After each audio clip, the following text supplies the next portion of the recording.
our series that we started on making disciples and being disciples and making disciples and what it's all about. For those of you who weren't here last time, I hope you like my very cool picture. You see, I love children's ministry, and I love cool, weird-looking monsters that, come up in all of these weird cartoons. But that really describes what it's all about, that if we're going to make disciples, we need to be disciples. We can only make disciples that will look like us at the end of the day. So if we are not looking the way we should be looking, if we don't understand what it means to be a disciple, then we will battle to make disciples. And this morning what I want to talk about is mountains and valleys. One of the things that we constantly need to be aware about as Christians, and one of the things that we battle to balance, is this tension that must exist between us and the world. It's one of the things that we struggle to balance, and most Christians find themselves either on one extreme or the other. On the one hand, we need to be living separate from the world. Morally, we have a different standard that we have chosen to live up to, not because we have to and because God is like coming down with this big stick, but because we love God and because we want to honor Him with our lives. And so on the one hand, we live very different lives, holy and set apart. On the other hand, we need to be an influence in this world, which can only be accomplished if we make a connection. You can't influence someone if you don't actually connect to them. You can't just stand at a distance and say, man, I hope that you are changed, and I hope that you come to know God. We can't just sit in church and say, man, I hope that some non-Christians just magically come through the doors of our church and just come in and So we need to make a connection. And that's why Paul says in 1 Corinthians 9, verse 22, that we need to be all things to all people for the sake of the gospel. So we've got to get out there and do that. And I believe that God helps us. One of the ways that God helps us to get this whole balance right between being in the world but not being of the world, one of the ways that God helps us to do that is by taking us through spiritual mountain and valley experiences. So life is not this flat journey. All right, it's full of ups and downs, and physically we go climb mountains for those who like hiking, but emotionally we also go through ups and downs, and spiritually God also takes us through these mountain and valley experiences. Sometimes He takes us away from the world and He sets us up on a mountain, spiritually speaking, and He teaches us and He grows us and He encourages us and He just He blesses us in that time. But He also trains us and He shows us this is how we're going to do it. But then we have to go back into the valley because that's why we're still here. Otherwise, we may as well just be in heaven where we're on the mountain permanently. And that day is coming. We can celebrate in that. But right now, we have a world that is lost and hurting. And Jesus did this with the disciples when He first chose them. And He called them up and He took them literally up onto a mountain. And it was also a spiritual mountaintop experience for them, and He ministered to them in a special way, and He did this intentionally, He did this purposefully because He knew that the valley was approaching. And boy, did these guys have some valleys that they went through, and so they needed this time on the mountain to be encouraged and to be taught. They were about to be sent out, and we read in Matthew chapter 10, and for those of you who have your Bibles here with you, you can stick a bookmark in Matthew chapter 10. It's not our text for today, but our text is actually Mark chapter 3, which is a sort of shortened summary version of this account where Jesus took His disciples up onto the mountain. But Matthew 10 gives a much more detailed version, and you can also just refer to that as we go along. That kind of gives us a summary of all the things that Jesus said to His disciples and trained them. And some of the stuff was actually quite hard, but a lot of it was very encouraging as well. This whole thing of taking people away and training them and inputting to them, it's not a strange concept to us. Think about it. Schools do it. I remember when I was in grade 7, the end of grade 7, we went on, we went into the mountains, literally, of Zimbabwe, and they did like high ropes, abseiling courses, team building stuff, and prepared us for that scary thing called high school. And then I remember we did prefect training in my, last year of high school. We went and we did prefect training, and they took us away and they trained us and they taught us how to work together and stuff like that. So schools do it, businesses do it, don't they? They send you on a retreat or a conference or a seminar, and there's training involved, there's equipping involved. But it's no different for us as Christians. We also need those experiences, and Christ was doing this, God was doing this long before the experts who say, we need to do these kind of things. He took His disciples up onto the mountain. So let's have a look at that experience. Just the summarized version in Mark chapter 3, verse 13 to 19. says Jesus went up on a mountainside and called to him those he wanted, and they came to him. He appointed 12, that they might be with him, and that he might send them out, there's the belly, to preach and to have authority to drive out demons. These are the 12 he appointed: Simon, to whom he gave the name Peter, James, son of Zebedee, and his brother John. To them he gave the names Boanerges, I don't know if I got that right, which means sons of thunder. Andrew, Philip, Bartholomew, Matthew, Thomas, James, son of Alphaeus, Thaddeus, Simon the Zealot, and Judas Iscariot, who betrayed him. Just a summarized version we're going to read, but I would encourage you to go home and have a look at some of the things that Jesus said to his disciples in Matthew chapter 10. Now, the mountain experience is something that we all need to go through from time to time, and we need to go through it regularly. In fact, we ought to be purposeful and intentional about making sure that we go through these mountaintop experiences. If you're in a valley, the only way you're going to get up on the mountain is if you walk up the mountain, right? So we need to be intentional about getting away and retreating. I just want to show you a picture on the screen there. Now, I wonder what the first thing that comes to your mind is when you see the picture. I'm willing to bet, not that we should do that, but I'm willing to wager that most of us, the first word that comes to mind when you see that picture is lazy. I'm willing to guess that, all right? Lazy. That guy must be lazy. Now, maybe he's on holiday, and maybe he's chilling on holiday in his holiday flat somewhere, or maybe he's on his weekend or day off or something like that, and he's just relaxing and enjoying life. Maybe it's the end of the day and he's worked his 8 or 9 hours and he's just having a rest. Now, granted, he'd probably be more comfortable on his bed, but he's just having a rest. But for us, the first thing that comes to our mind is he's got to be lazy, because we live in a culture where rest is equals lazy. That's our culture for many of us here, or most of us here. Rest, if someone's resting, if someone's doing that, they've got to be lazy. And we don't ever want anyone want to ever see us resting. They mustn't see us. We must always be working when people see us. We do this, we must lock the doors, close the windows, because no one must ever see us resting in this culture. When someone says they're tired, we say, suck it up. When someone says they're working too hard, we say, oh, what's your problem? I can cope. If you're saying by you can cope that you're okay with overworking, you're being irresponsible to yourself, to your family, to God. Because we're encouraged spiritually. And doctors will tell us too, right? Physically, we need to rest. And rest is an important thing. Now, don't get me wrong. The Bible speaks a lot about working hard and being accountable. But there is a time when we can rest. And in the time that, Ecclesiastes, there's a time for everything. In the time that is allotted for us to rest, we shouldn't be embarrassed to rest. Open the windows. Let everyone see you resting. Relax. It's okay. All right? We need to learn to rest on purpose. Some of us only rest when we get sick.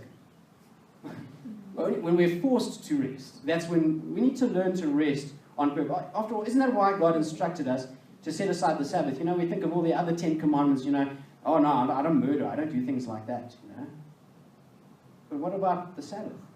How often do we break that commandment? Isn't that why God instructed us to set aside a time that we rest? And the purpose of the Sabbath is not only to rest physically, but it's to rest spiritually. The day is there so that we can actually, in that day, go up on the mountain and retreat and be with God. It's a time to rest spiritually. A lot of us miss that.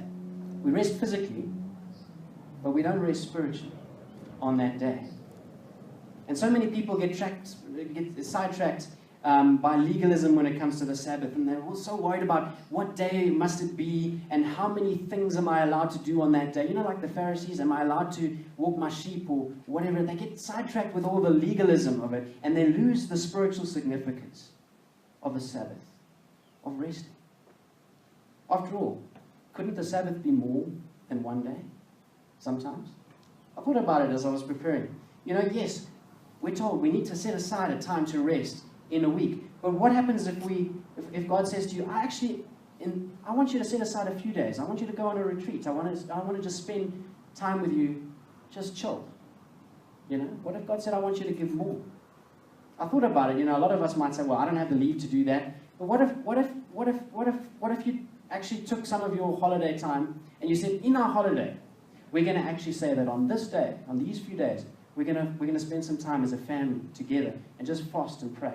I've never done it before. I thought about it as I was preparing my sermon, but I thought, how cool would that be if we actually said in our holiday that we've already planned, where we're going to rest physically, we're now going to have an extended Sabbath, if you like. I mean, if you think about it, the Bible instructs us in tithing, and that's 10%, but sometimes God leads us to give more than 10%. In the same way, can we not apply it to this principle? That sometimes God leads us to give more time and spend some time up on the mountain. But whatever it is, however God leads you, we need to be intentional about this. We need to be intentional about getting up there on the mountain. In our text we read that Jesus initiated this experience. It says that he called them. He called them there in verse 13. The word is proskelome. I think I said that correctly. It means to call towards oneself, to summon or to invite. So Jesus was asking these men to come up to him and spend some personal time with him. He was saying, come, welcome. The invitation is there. I want you to come and rest in me. There's so much in the scripture that shows us that God wants us intentionally, from time to time, on a weekly basis, on a monthly basis, maybe on a yearly basis, to even set aside a little bit more time and say, I just want you to come and rest in me. And he invites us in the same way that he invited his disciples to come up on the mountain and rest in him. But truth be told, we often, especially in our culture, miss the invitations to come and rest in his presence. When we read about an invitation like this, it sounds inviting, but the problem is we're so busy in the valley, we're so busy getting things done, and there's this to do, and there's this, and the list is full, and there's so much that we've got to get done. You know what? Every single week that stuff will be there. It's not going to change if you spend a really, really, really, really busy week to try and get it all done. The following week, you're still going to have stuff to do. Guaranteed. You can't miss the opportunity for these mountaintop experiences. We say that we just don't have time. We need to make time. We've got to be intentional about getting up onto the mountain. So what happens on the mountain then? What does God do? Well, there's a lot of things that we could look at. I think he really encourages us. He fills us up. But one of the things that he does, and one of the things that he did in this experience, as we see in Matthew chapter 10, is that he spends time training us. Because the reality is that we're not going to be equipped or capable to handle what is in the valley if we don't have that kind of training. So he trains us up there. And the word used in verse 14 is poieo, which means to make. So Jesus, it says that Jesus made these disciples. Now the NIV uses the word appoint. So that he appointed the disciples. King James Version uses the word ordain. But you know, I think in some ways these words are a little bit misleading when you look at the original Greek, because he wasn't just giving them a title. He didn't just take them up on the mountain and say, right, you know, you're all disciples, you're apostles, you know, you now have a big fancy title that you can now take into the world. If he did that, he'd be setting them up to fail. Because the guys with the titles, the Pharisees, weren't doing a great job. No, he equipped them. He made them. That's what the word really means. He equipped them and he trained them and he made them into disciples. And that's what the LITV reads, and he made disciples of 12. Now, I've already mentioned that Matthew 10 gives us detailed account of this experience. And if you read it, Jesus prepared them for almost every kind of scenario that they would face. He told them about what happens when this happens, and what happens when this happens, and this is how you need to respond. And don't be afraid, even when it gets tough. And he really gave them everything that they needed. They were left with an understanding that they could not possibly have had before. They left the mountaintop prepared. And that's why being on a mountain is so important. Because you might have a million things to do in the valley, but if you're not prepared, what's going to happen? At the end of the day, you're not going to get it right. Imagine if they send an unprepared soldier into battle. Imagine what would happen. You know, the soldiers, you know, the police, they go through the boot training, the boot camp, whatever it's called, and it's hectic, and I don't know what happens there, but they're equipped and they're trained. So that when they get into battle, they know what to do. If you send an unprepared soldier into battle, he's probably going to be a danger to his own side. He's probably going to take out one of his own people or something like that. Something bad is going to happen, or he's going to run away or something. But he's not going to know what to do. And so many of us are running around in the valley like chickens with their heads cut off, and we don't know what to do because we are unprepared. So that is one of the things that happens on the mountain. The second thing that we see, and there's much more, but just the one thing that I want to look at this morning is that Jesus empowered his disciples on the mountain. He gave them the authority which comes from God. And the word has a range of meanings. Exousia, which it can mean privilege, force, capacity, freedom, mastery, competency.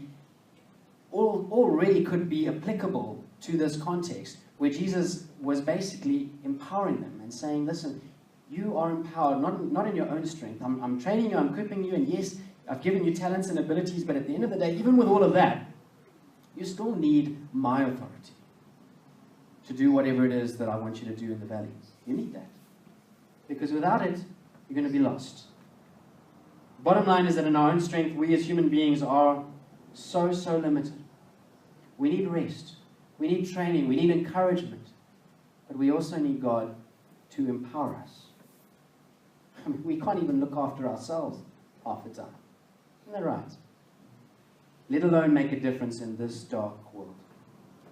I remember a little while ago, quite a few years ago, in Port Alfred, I was playing a game of Stalk the Lantern, which we often do. We've done it here as well, on the farm. But this particular night, it was no moon. It was dark, and it was far out on the lands. Couldn't see a thing. Now, the way this game works is that there's one person who has a torch, and there's a lantern. And you've got to try and get to the lantern, but if the guy with the torch shines you with the torch, you then got to go back to base and try again. So there's only one person with a torch. The rest of us are running around in the bush, falling into ditches, running into thorn trees. I mean, it was chaos. We're just running around, getting hurt, getting bruised, getting broken, you know. I think about our lives. That's exactly how we are a lot of the time. We're just running around in the dark. And we're battling because we don't have energy, we don't have power, we don't have light. That's why we need God's empowering. That's why we need His light. That's why we need His strength in the valley. So important. When we're up on a mountain, there's a constant reminder of where our strength comes from. And if you think even of a physical mountain, I'm sure you can remember a time, the last time that you were up on a mountaintop. There's this sense of power, isn't there, up there on the mountain? And it's the same spiritually. There's this reminder that God gives us that, listen, you can do this. I don't know about you, but whenever I'm up on the mountain, I just get so excited because I remember that, yes, I'm encouraged and yes, I can do it. And it's not in my strength, but it's in Him because I'm plugged into Him. But at the end of the day, we've got to go back down to the valley. And this is where a lot of us people do exactly what he's doing in that picture there. We cannot ignore the reality that exists in the valley. There's a hurting and dying world, and there is much darkness in it. When Jesus was giving instructions to his disciples up on the mountain, one of the things he says in Matthew chapter 10, first part of verse 8, 10 verse 8, chapter 10 verse 8, he says, heal the sick, raise the dead, cleanse those who have leprosy, drive out demons. In our text that we read in Mark, he includes in that preaching. And there are many other things that he includes in Matthew chapter 10 as well. There's a whole bunch of things, a whole bunch of opportunities of stuff that we can do in a broken world.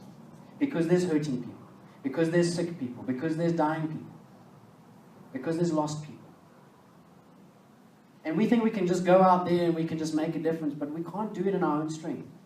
We've got to have the empowering that comes on the mountain. Now, a lot of people find that when they realize what's going to happen in the valley, they don't really want to go there. You know, they don't want to, because now they realize, oh, suddenly I've got to try and talk to people or help people or minister to people in some way or make a difference in people's lives. And so they'd rather just, stay up on the mountain where it's nice and you're away from the world and you're just having that encouragement and it's great. And that's important. I think I've stressed enough how important the mountain is. But at the end of the day, we can't stay there. You might say, well, that's not me. I don't hide away from the world. I don't sit in some far-off little monastery or little house in the hills somewhere separated from the world. I don't hide myself in my house. You might not do that, but you know what? It's so easy to just ignore the world. We live in the world, but it's so easy to just ignore the fact that there's hurting people around us, and ignore the fact that there's starving people that we see every single day when we drive in our cars. We just ignore that.